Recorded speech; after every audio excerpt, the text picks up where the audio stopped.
Hello everyone, সকলে কেমন আছো? চলে এসেছি আজকে আবার একটি নতুন ভিডিও নিয়ে। গতকাল সকাল সকাল রেডি হয়ে আমরা বেরিয়ে পড়েছিলাম বাগনান যাওয়ার উদ্দেশ্যে। আমরাকে স্টেশনে ছাড়তে গিয়েছিল বাবা স্কুল থাকার কারণে বাবা একটু আমাদেরকে সকাল সকালই পৌঁছে দিয়েছিল। স্টেশনে পৌঁছানোর পর দেখি প্রচন্ড জোরে বৃষ্টি পড়ছিল।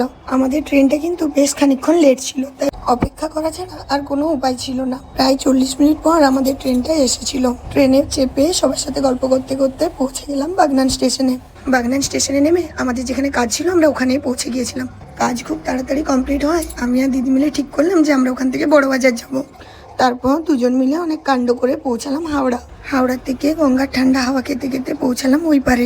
জানো তো, এই লঞ্চে চাপলেই যেন যত ক্লান্তি সব দূর হয়ে যায় এক নিমেষেই। বড়বাজারে আমরা বেশ অনেকক্ষণ কেনাকাটা করার পর ফিরে আসি হাওড়া। তারপর আর কি সবার সাথে গল্প করতে করতে একেবারে নেমে পড়ি আমাদের পিয়ারডোবা স্টেশনে।